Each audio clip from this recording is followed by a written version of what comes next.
راح يجي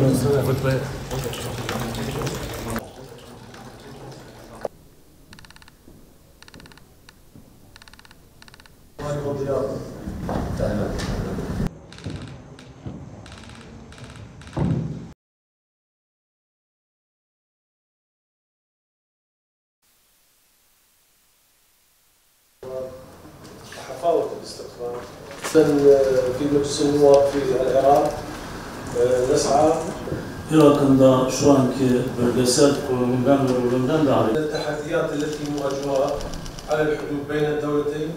Bize söz vermiştir Cumhurbaşkanlığı. Burada Türkiye'de, Türkiye Büyük Millet Meclisi'nde ağırlamaktan büyük bir memnuniyet duyduğumu ifade etmek isterim. Tabii bu süreç içerisinde özellikle önümüzdeki hafta Sayın Cumhurbaşkanımızın ayın 22'sinde Irak'a yapacağı ziyaret عبر تركيا إلى أوروبا نرى له دورا كبيرا وإن شاء الله سيتحقق قريبا. Başkenti olmanın ötesinde Bağdat aynı zamanda kültür ve medeniyetlerin beşiği olan tarihi bir kenttir. Bunun için de biz dost ve kardeş bir ülke olarak elimizden gelen her türlü desteği Irak halkına vermeye hazırız. İsrail ile İran arasındaki son karşılıklı mukabeleyle değerli dostum Muhsin Ali Ekber El-Mendelavi ve beraberindeki Irak Temsilciler Meclisi üyesi dostlarımızı, kardeşlerimizi burada Türkiye'de, Türkiye Büyük Millet Meclisi'nde ağırlamaktan büyük bir memnuniyet duyduğumu ifade etmek isterim. İki komşu ülke olarak, iki kardeş ülke olarak halkları arasında asırlardır gönülden gönüle kuvvetli bağların olduğu iki millet olarak bundan sonraki süreçte de inşallah daha yakın çalışma içerisinde olacağız ve ilişkilerimizi her alanda çok daha ileri noktalara götüreceğiz. Ticaret alanında, sanayi alanında, kültür alanında, turizm alanında, her eğitim alanında, bütün alanlarda karşılıklı işbirliğini geliştirmemiz için fevkalade önemli bir zemin mevcuttur. Ve tabii bu süreç içerisinde özellikle önümüzdeki hafta Sayın Cumhurbaşkanımızın ayın 22'sinde Irak'a yapacağı ziyaret fevkalade önemli bir dönüm noktasını teşkil edecektir. Ümitindeyiz. Her iki ülke arasındaki işbirliğini daha ileriye götürebilmek için mevcut projelerin üzerinde mutabık kalınması, anlaşmaların imzalanmasının mümkün olduğu bir ziyaret gerçekleştirilecek. Demin Sayın Mendelavi Bağdat'a davet ederken barışın başkenti Bağdat dedi. Aslında barış başkenti olmanın ötesinde Bağdat aynı zamanda kültür ve medeniyetlerin beşiği olan tarihi bir kenttir. Esasında Irak'ın tamamı büyük bir medeniyet birikimine sahip olan dost ve kardeş bir ülkedir. Gönlümüz öyle arzu eder ki Irak bütün şehirleriyle birlikte yeniden tarihteki o muhteşem günlerine geri dönsün. Bunun için de biz dost ve kardeş bir ülke olarak elimizden gelen her türlü desteği Irak halkına vermeye hazırız. Başta Kalkınma Yolu projesi olmak üzere önümüzdeki önemli projelerin hem Irak'ın gelişmesine, hem bölgenin gelişmesine, hem iki ülke arasındaki ilişkilerin artmasına fevkalade büyük katkısı olacağına inanıyoruz.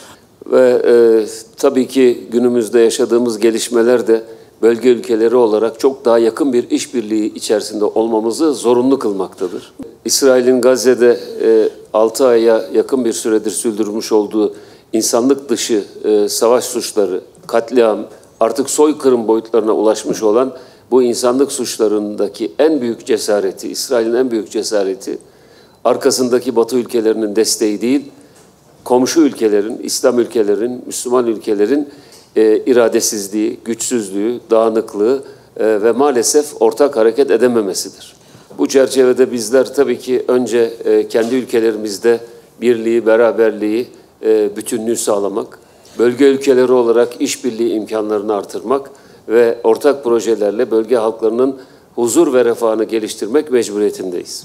Eğer bu perspektifle hareket etmezsek, emperyalizmin önümüzdeki dönemde de yeni bir takım yöntemlerle Müslüman ülkelerin arasındaki dağılmayı daha da artıracağı, daha da kuvvetlendireceği aşikardır.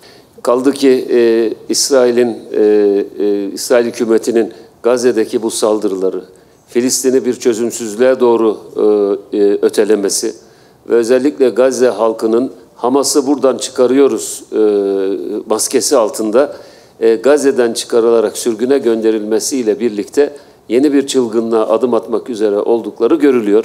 Buna hep beraber mani olmak ve bunun uygulanmasının önüne geçmek zorundayız. Ayrıca bizim başından beri söylediğimiz bir şey var. Tarih boyunca edindiğimiz tecrübe bize şunu söylüyor. Dünya barışının kapısı Orta Doğu'dur. Orta Doğu'nun barışının anahtarı ise Filistin davasının barış ve selametle sonlandırılmasıdır. Eğer Filistin'de barış olmazsa, yani Filistin halkının da egemen bir devlete sahip olması sağlanamazsa Orta Doğu barış içerisinde olmayacaktır, dünya barış içerisinde olmayacaktır. Bu anlamda biz bölgedeki bütün ülkelerin toprak bütünlüğünün bölge barışı için önemli olduğuna inanıyoruz. Bu çerçevede başından itibaren Irak'ın bütün ihtilaflara sahip olmakla birlikte toprak bütünlüğünün şart olduğu kanaatine hep dile getirdik ve sonuna kadar da savunmaya devam edeceğiz. Ayrıca başkenti Kudüs olan 1967 sınırlarında egemen bir Filistin devletinin kurulması ve uluslararası camia tarafından da bunun kabul edilmesi uluslararası barışın sağlanması bakımından şarttır. Ayrıca bir bölgeyi ilgilendiren bir başka önemli sorun da özellikle bazı büyük devletlerin bölgedeki halkları rahatsız etmek, bölüp parçalanması sürecine katkıda bulunmak için terör örgütlerini bir vekalet unsuru olarak kullanması bölge halklarının tamamının aleyhinedir.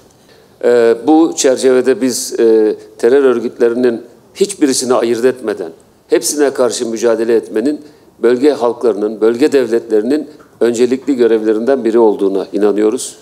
Ve inşallah böylece halkların aralarındaki kültürel, mezhebi, itikadi farklılıklara rağmen birlikte beraberce yaşayabileceği bir zemin tam manasıyla oluşturulmuş olur. Çünkü biz bu bölgede asırlar boyunca Türkler, Araplar, Kürtler, Türkmenler, Sünniler, Şiiler hep beraber birlikte komşu olarak bir arada hiçbir aramızda ihtilaf olmadan yaşadık. Bundan sonra da yaşarız. Yeter ki aradaki fitne unsurları ortadan çıkartılsın. Yeter ki bölge halklarının arasına ihtilaf sokmak isteyen bazı yeni emperyal projelere fırsat verilmesin. Sizleri burada görmekten dolayı çok büyük bir memnuniyet duyuyoruz. İkinci vatanınız Türkiye'ye hoş geldiniz. Ehlen ve sehlen teşerrefna bikum. Çok teşekkür ederim Sayın Başkanım. Bağdat'la ilgili sözlerinizde çok teşekkür ederim özellikle onlar için. Bu çerçevede biz terör örgütlerinin hiçbirisini ayırt etmeden, hepsine karşı mücadele etmenin